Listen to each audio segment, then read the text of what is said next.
SuperTalk Mississippi Media production. I'm Steve Azar, and I'm on the other side of the microphone, meaning I'm asking the questions this time, and oh, have mercy for the airwaves. I spent 20 years in Music City, wrote and made some hits, traveled the world, and then moved my family back to the birthplace of American music and where the magnolia trees prosper. And now every time I put my feet on Mississippi soil, when I'm off the road, well, I'm at peace. On this show, it's all about hearing the stories straight from the mouths of the friends I've made along the way, their journey to success. Heck, there might be someone on, I don't even know, but you know how us Mississippi types are. We tend to take well to new company. In a Mississippi Minute, all 60 of them. I'm Steve Azar. It's just like that muddy river, moving slow. Ain't no worries, it's how life goes, baby. In a Mississippi Minute. That's right. Hey folks, time for another In a Mississippi Minute. Steve Azar here, preaching the gospel of Mississippi like I love to do. So many beautiful things that represent and celebrate our glorious Mississippi. You can find it all at visitmississippi.org. We are the birthplace of America's music. My guest today is part of the fabric of our Mississippi culture and history. He's the former president and publisher of 3 Gulf Coast newspapers, very successful, award-winning, the Sun Herald, the Press Register, and the Times-Picayune.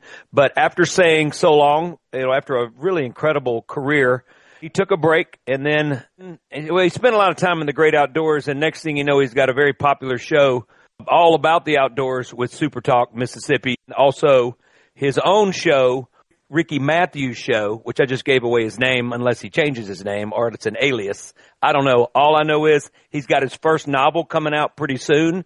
I'm excited about that.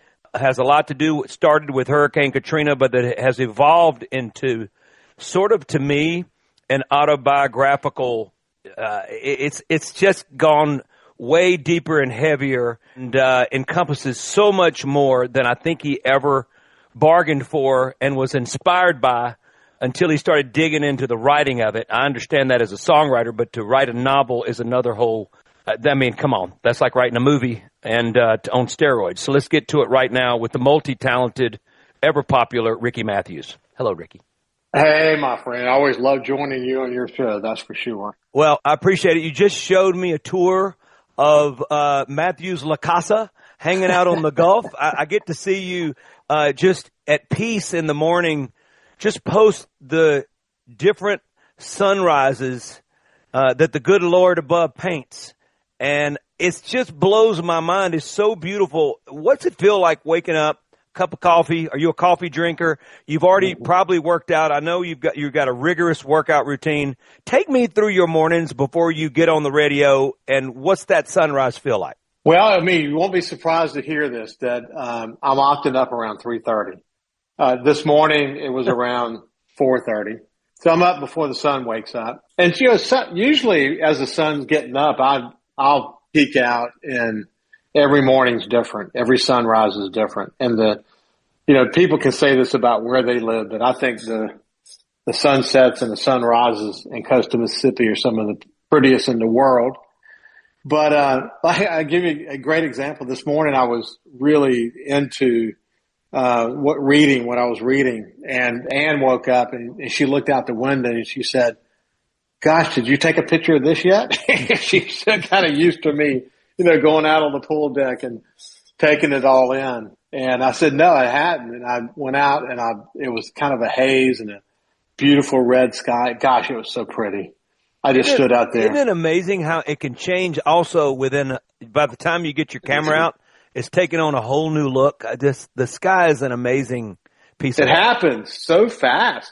And look, when I'm in the Mississippi Delta, out of our kitchen window in the Mississippi Delta, we're looking out over 1,000-acre farm field, and the sun rises. I mean, literally straight across the field, 1,000-acre field from our kitchen window is the most beautiful sunrise you've ever seen. And I don't care how cold it is. I find myself being drawn outside, and I just stand there and just take it in. Let's talk about Go ahead. I want to jump because we're talking about you adding on to your house, a guest house, and how much family really, really matters to you.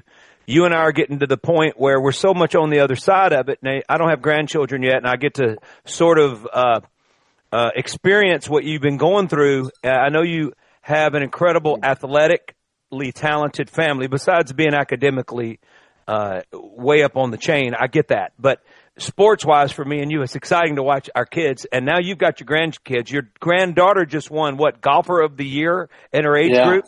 Yeah, for the PGA in Mississippi. Yeah. She lit it up here at the Futures Tour. I can tell you that. I mean, she ran away with it. So this is serious for her. Yeah, I mean, you know what's so inspiring about it, too, is she has scoliosis. And she has to wear a brace 16 hours a day, every day, and has for years. And she goes over, in fact, my wife, Ann, because my daughter, Tori, is a teacher, and her dad, Keith, who you know, Keith Jr., is a banker. So Ann will often be the one who takes her over to Ochsner Children's Hospital and, you know, sees a very renowned doctor over there. But she's, you know, aggressively wearing this brace in order to, you know, hopefully, you know, we pray that she will be able to avoid major spine surgery as she gets older. So, you know, as she gets through this growth spurt, she's going to be I mean, look, she's 10 now, and she wears a shoe, you know, larger than my wife. So she's, you know, I think she's going to be, you know, over 6 feet tall. And so when you've got a kid that's just getting to that growth spurt and has scoliosis, it's very concerning that you manage the whatever you want to call it, this challenge that she has. But so she can get through the growth spurt and not have to have surgery. So she's limited in her practice time, first of all, right? Yeah. If 16 hours a day. Yeah, what it is she'll put it on at night, wear it all night to bed, and then into school the next day. And then as she, you know, sometime before she gets out of school, she can take a break, and then she goes at it again. So, you know, she's able to do dance, and she's able to do, you know, her golf lessons and practice without the brace on, you know, most of the time. And, but what's so beautiful about her is she's just I don't know, man, she's such an inspiration. In fact, I wrote about her in my book, the way she's overcome her challenge. She sort of made her mess her mission, and she's able to use golf as a great platform for, you know, showing other kids that you can still do amazing things. In fact, this past weekend, she was over in New Orleans, shooting some commercials for Ochsner. Ochsner asked her if she would be involved in doing this. It was a great experience for her, but every chance she gets to show anyone that, you know, you can have these challenges in life and just live fully and beautifully. She just loves it. She's only 10 and she understands that. I know. So, well, you know, when you're in a situation as a kid, I think that when you're dealing with health, you grow up pretty fast. Second of all, are they going to use her anything from her golf world and showing the trophies and what she's accomplishing? I mean, no, it's inspiring. Yeah. No, what's interesting is all the kids that are in this, I don't really even know the entire storyboard on it, but the production company's out of Australia. So it's serious.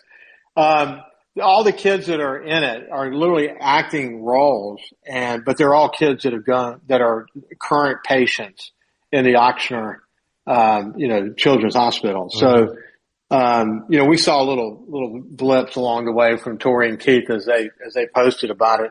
It sounds like it's going to be extraordinarily well done. Wow. So, well, Keith, it's less about her story. Let's talk about, I think that would be a pretty cool thing to see that, you know, when St. Jude does their commercials and stuff, I know they stick to the kids sort of in the times, but I would love to see them after they've recovered what they've accomplished. I think that would go a long, long way and also show that can be me. And I just think that would be important. Aquino, don't forget that did I know Keith? I know he grew up down there with you, but did I know Keith before you knew Keith? You may have. You know, it's funny, I worked with his father at Mississippi Power Company when I was just a young dude. And his dad, Walter, was someone that everybody respected. Yeah. And so I remember when he was born, and I remember when he was at Gulfport High, such a star at Gulfport High. So good. So good back there behind his center. But I want to talk a little more about him, and then we're going to get to business. But this is part of the business. We're talking about Keith Williams Jr. I just knew him as Keith Williams. His sister Kathy, just great friends of mine at Delta State. I used to love catching passes from Keith. We can go on and on about it, but that guy and that family and Kathy, class. I love that they're part of your family now. Visit Mississippi.org. It's part of both Ricky and my family, and he's about to be a novelist, which takes him to another level of the pen and paper and what's coming out of that beautiful mind. We'll be right back with Ricky Matthews. I'm Steve Azar.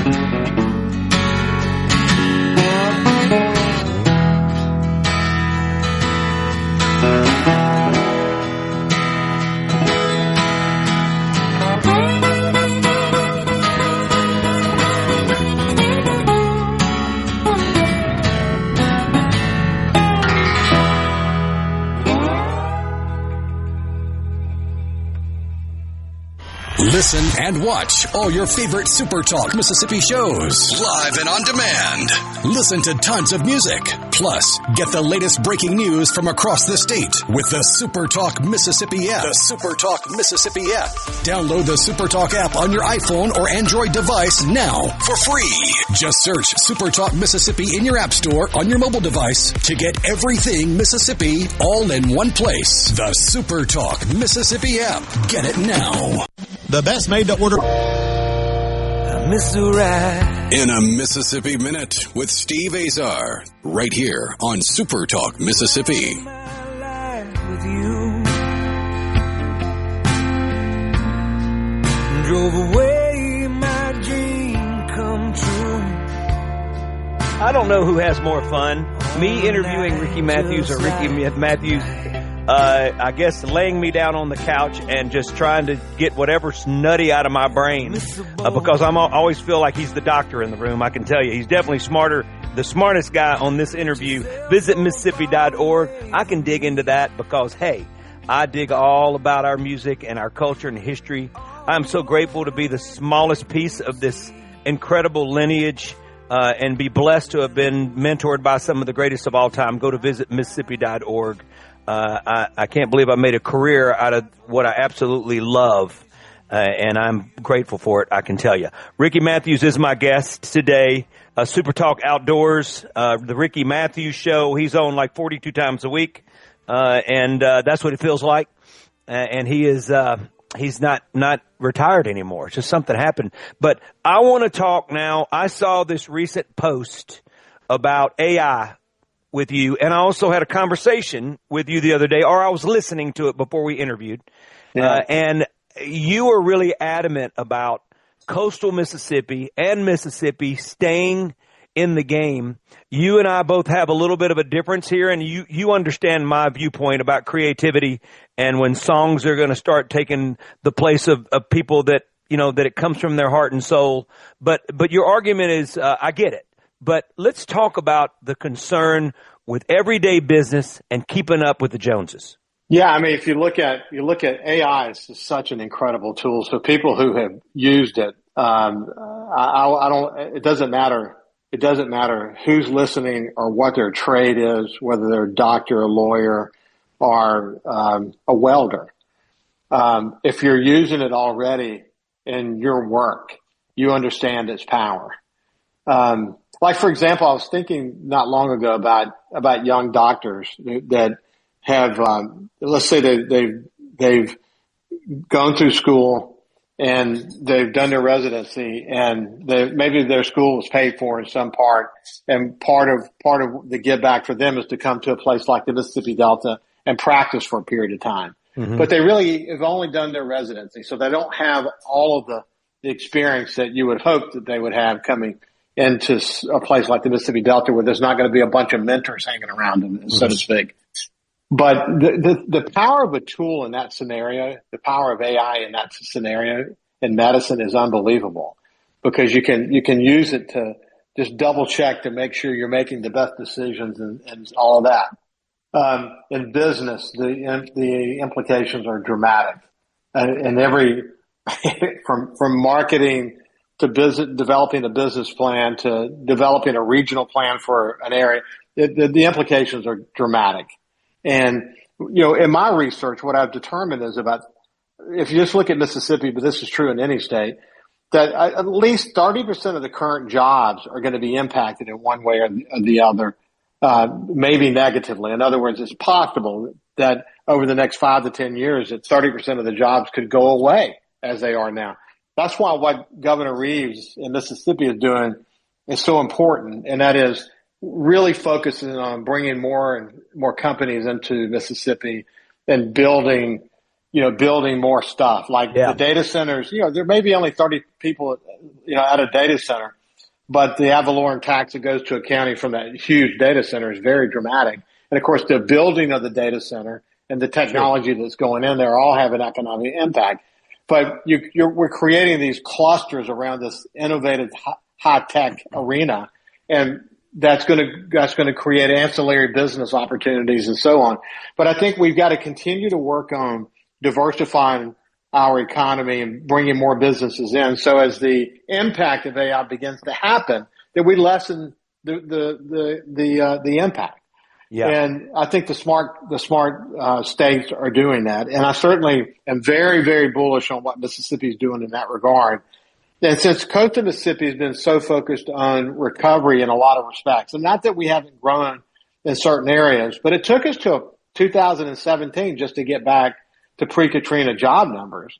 And if you adjust for inflation, if you look at just household median income, it's not back to where it was pre-Katrina. So there's still challenges there. And now it's important for us to get out of the recovery mode, which we've been doing for the past 20 years, and move into the future. And I think this is such a great opportunity for us right now. I think because of our ports, because of our rail, because of our interstate, because of the bookends at Stennis Space Center and Chevron and Ingalls and Bollinger and so much more, gaming, of course, and tourism, we have a great opportunity now to turn the corner and really continue to be an economic engine that drives Mississippi forward. And AI is going to have a big impact in all of that. So for people that are listening and a lot of people, they don't join the party because they're doing their thing every day. And AI doesn't seem to be affecting them just yet. And I know you can ask ChatGPT and all that, whatever it is. But I mean, like AI to me in certain ways feels like meet George Jetson. Jane and his wife, it feels like it's a million miles away still, just from something you can comprehend. Yeah. And so can you explain it in layman's terms, even for me? Yeah, it's exactly here. But it's artificial intelligence. At the root of it is the ability for machine learning. So it can take in, if you think about all the information that's out there that's available in the public domain, it can bring it into these massive databases and then able to organize it in ways and literally the machine learns. Mm-hmm. So if I'm having a conversation with AI, let's say I write a column and I want to make sure that I got the facts right, or maybe there's some facts that I haven't even considered. I can input my column and get AI within a split second can analyze my column and say, have you considered moving into this area? Or have you thought about taking these stats? Your case is strong, but it could be stronger if you say these things. And it can do that in 1 minute. And what happens is if you go into sort of my database for AI, what you'll see is all these separate conversations that are happening at any given time. And within each conversation, if I could pull up that conversation, I may have been for days, weeks, maybe even months, been going through these conversations, building my own knowledge about it. But the machine is learning about me and this ongoing conversation. It's incredible. I may have 100 different conversations going at any one time, but it remembers everything about every conversation that we've had within that conversation. Now, if I start a new conversation, it won't remember anything from the past conversation. But its ability to just gather this information and think things through. If you're a company and wanted to develop a marketing strategy, you can just put the kind of company you have and where you do business and it can literally develop a marketing strategy for you or something for you to think about, something that gets the thought started, and it gives it back to you in 1 second. I mean, so how come a kid can't do a term paper and go, I'm using AI, and then a business can? Because if you're going to get out of school and you're going to go, I'm just asking, like, from a student's perspective, like in the plagiarism thought process and all that. I mean, like, where do you draw the line or walk the line? Well, there's a lot of, like, for example, with AI, there's a lot of focus on, AI uses all this thought that is already done on the internet and in public domains and whatever. And there are a lot of people who are concerned about, authors and others who are concerned about ideas sort of being morphed by AI and so on. Yes. Of course, universities and schools are having tremendous conversations today about AI and how to use it in a responsible manner to help kids learn. But at the same time, what school is about critical thinking, learning things and critical thinking. And if you're having AI do that critical thinking for you, you're not developing your brain. So there's a lot going on in that arena right now. Let's take a quick break. Ricky Matthews, my man, Super Talk Outdoors, the Ricky Matthews Show. You hear him on Super Talk all the time. Dear friend, I'm blessed and grateful that he's one of my pals, and we've gotten to know each other through the Super Talk Mississippi Network and our friends over there. Visit Mississippi.org. That's super. I can tell you right now. We're talking coastal Mississippi right now, which is some of the most beautiful stretch of land on planet Earth. Check it out. Go visit. We'll be right back. I'm Steve Azar with my pal, Ricky Matthews. Yeah.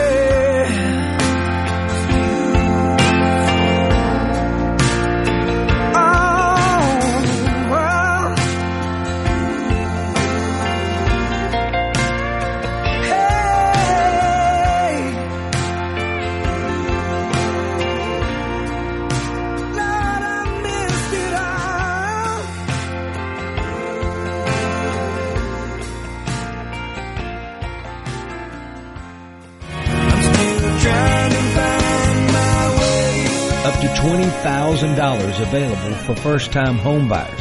Hey folks, Steve Azar here. Helping is the heart of our friends at Guarantee Bank. They offer programs like the Home Buyer Equity Leverage Partnership Grant that can assist qualified first-time home buyers with up to $20,000 towards down payment and provide home ownership counseling to empower you on your journey. These funds are first come, first served. Learn more about this program and to apply now, go to gbtonline.com. Guarantee Bank, member FDIC.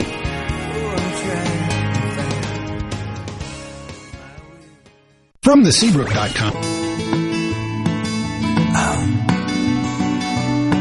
In a Mississippi Minute with Steve Azar, right here on Super Talk Mississippi.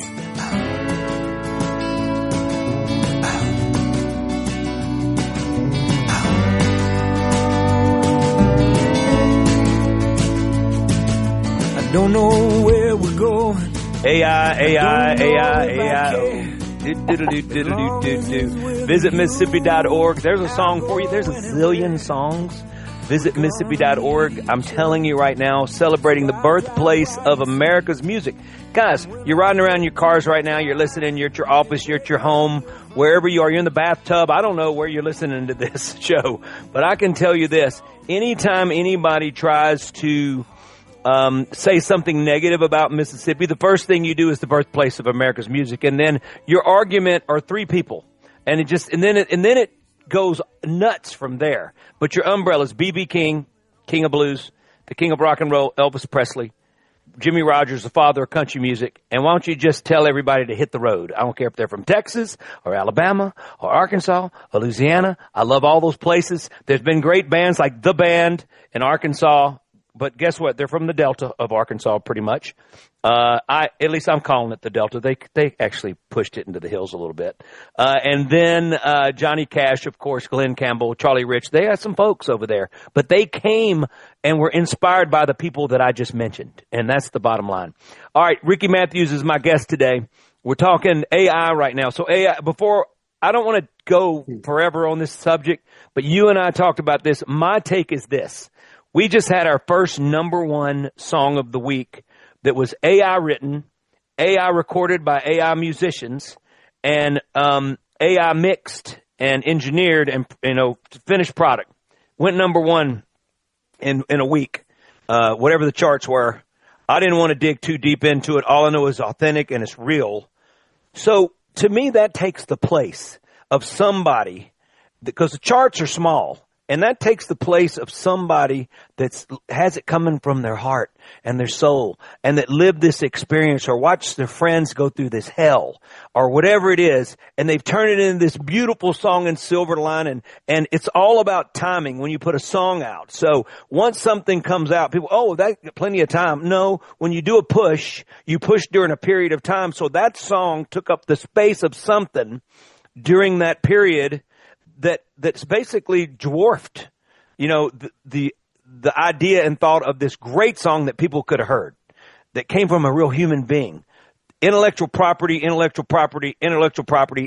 AI scare me to death. That's what scares me to death. I'm glad I'm on the other side of it, Ricky, because I just think about my son, who's a filmmaker and spends his day coloring film and commercials and movies and all that stuff.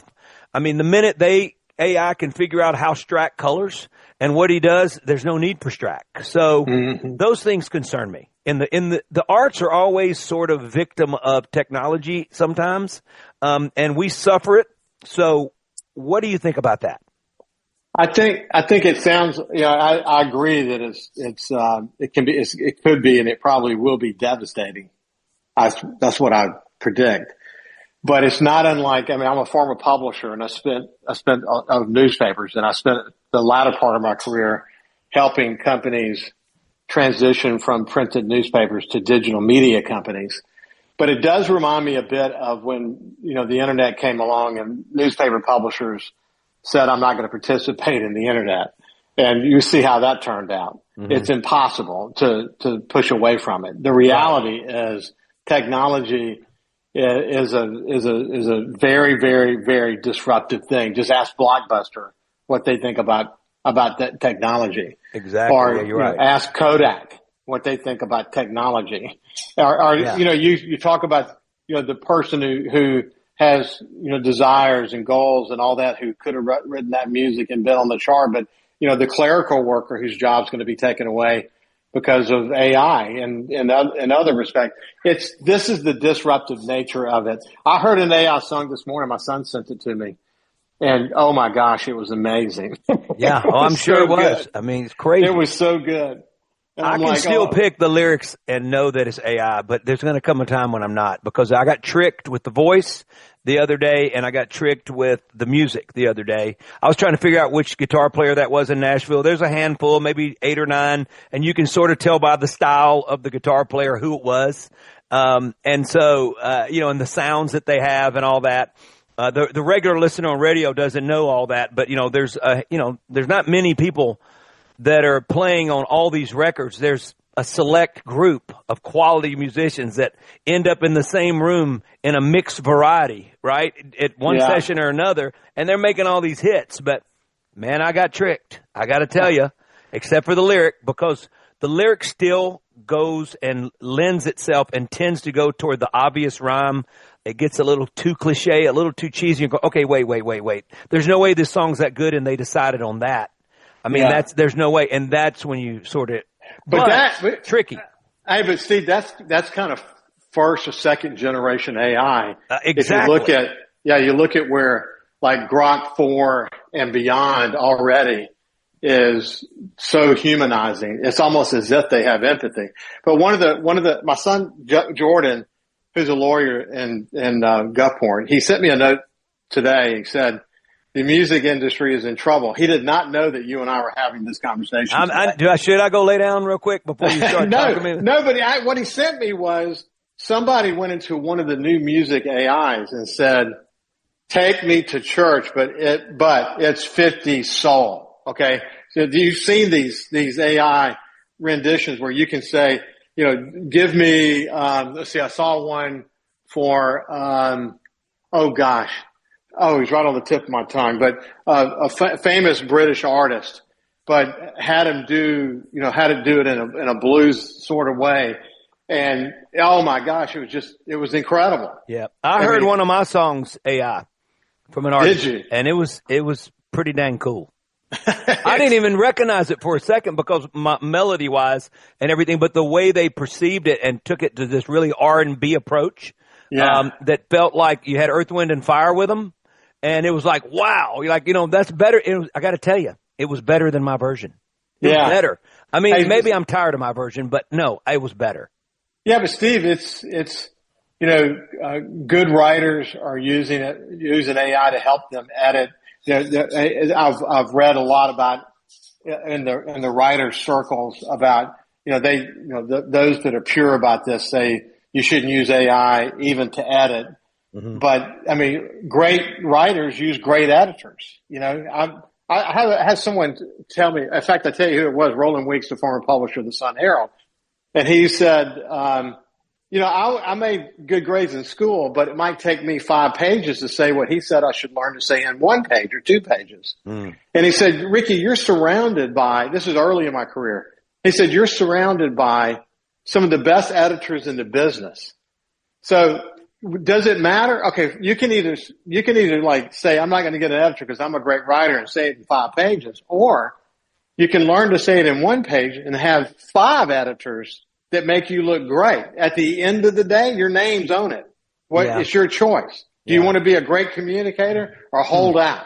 Take advantage of the great editors who are around you. I thought that was really great advice. I guess in my situation, you have publishers, and what they do is in the music business is they help edit and talk about your songs, how to make them better. So that's how they make their, that's how they get the part of the song. Yeah. And I've had great publishers that have made a lot of sense at times, and sometimes I go, what in the heck are you talking about? Sometimes you're going like, no, that can't be. And it drives you nuts because they're sitting there with all the awards on the wall and you're trying to get one award, It's period. So but what you'll find, what I think some artists, musicians, artists in general, writers are using AI as a collaborative tool. They're using it to say, am I missing something? See, what I wrote in my book, Finding Hope, is deeply personal. Could have never been written by AI, obviously. Yeah. Okay. No. Yeah, no. But I want to give you an example, though. I'm going to tell you what. I want you to save the example. Yeah. I want to talk about your novel in this rest of our time. Ricky Matthews Show, Outdoors, Super Talk Outdoors. Visit Mississippi.org. Ricky and I care so much about our team at Super Talk. We're grateful for having the opportunity to learn to listen and to talk to folks, especially for me today, like Ricky. And I love my team over there at Super Talk. When this airs, I'll be in my 9th year, heading into, almost a 10-year celebration. I may get fired before 10 years because they may not want to give me my contract extension that's worth, it's very lucrative. No, I'm kidding. Anyway, I'm just kidding, Will. I'm kidding. Kim and Steve. We'll be right back. I'm with Ricky Matthews. Stand by.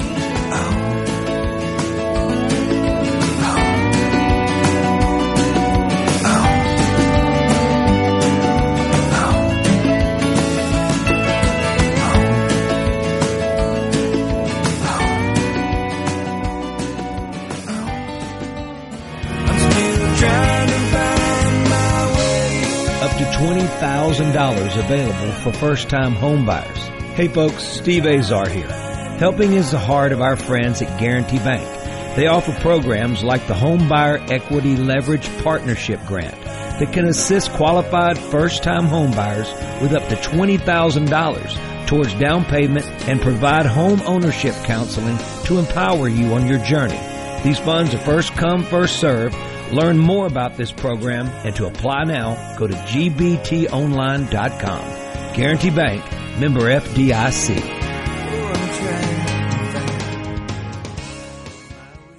There's a ton of content from SuperTalk Mississippi on our new YouTube channel. Just search SuperTalk Mississippi on YouTube or go to supertalk.fm/YouTube. Be sure and subscribe for free to get the latest scoop on what's happening in Mississippi news, politics, sports, and the good things happening here in the state.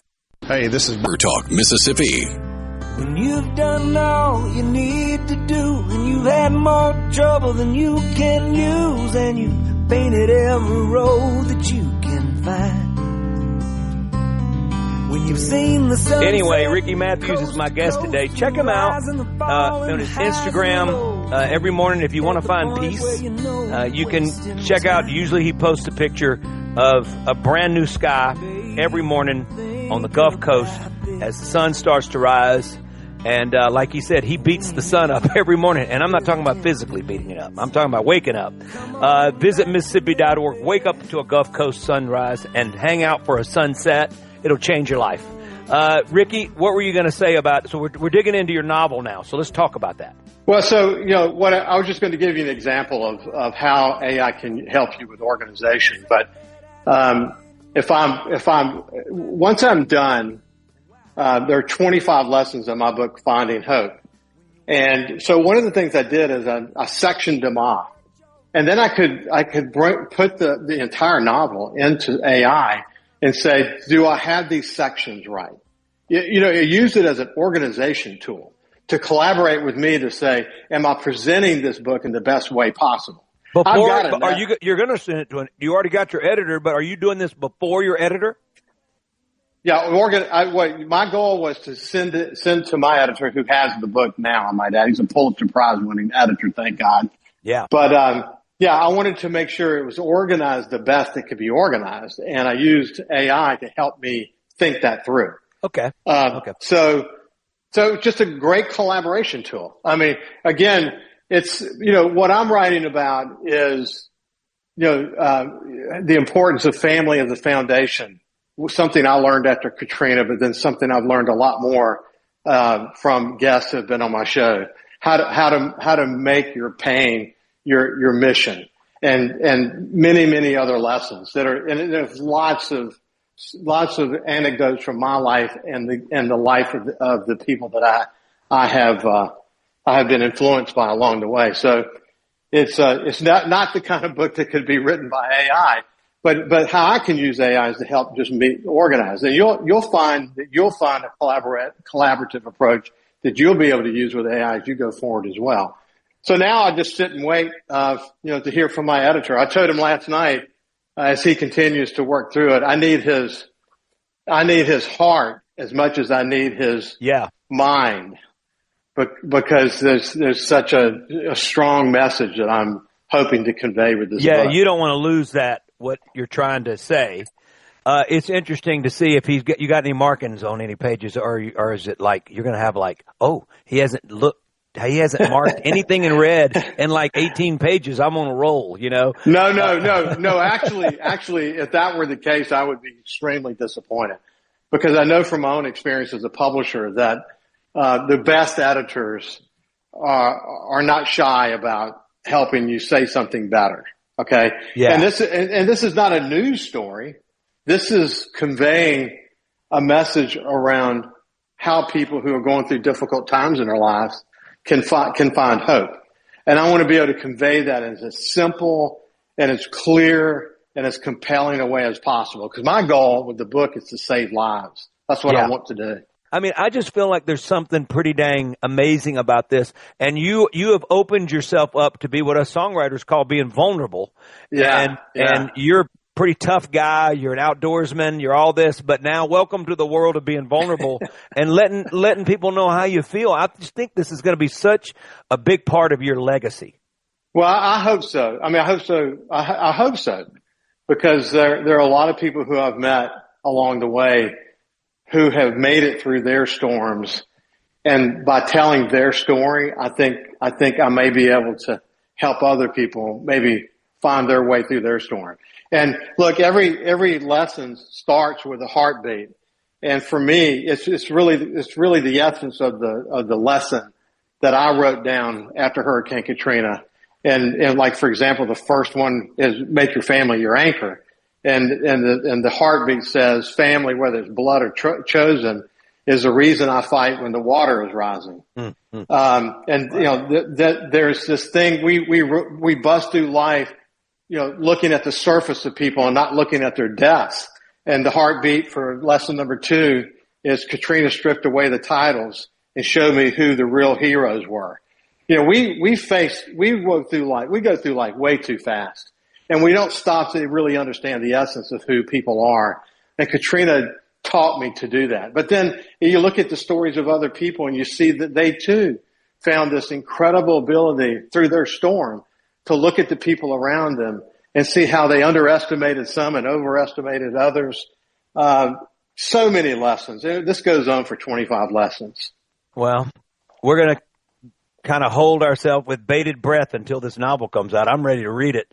And I'm not much of a reader, but I'm reading this. And I also hope you do an audio book so that way I can say I read it and actually listen to it. I'm just joking. Yeah. All right. I'm really joking. Anyway, listen, I can't thank you enough, as always, for joining me, spending a Mississippi Minute with me. You're a brother. I appreciate you so much. Blessings to you and your family. And I appreciate you, pal. You're the best. Thanks, Steve. I appreciate it. Ricky Matthews, everybody. Visit Mississippi.org. Celebrate your beautiful, beautiful hallowed ground. Just step on the soil, baby. It's magic. I'm Steve Azar. We'll see you later. I'm Steve Azar. In a Mississippi Minute, all 60 of them, where you can take your sweet time. There's a ton of content from SuperTalk Mississippi on our new YouTube channel. Just search SuperTalk Mississippi on YouTube or go to supertalk.fm/YouTube. Be sure and subscribe for free to get the latest scoop on what's happening in Mississippi news, politics, sports, and the good things happening here in the state. A SuperTalk Mississippi Media production.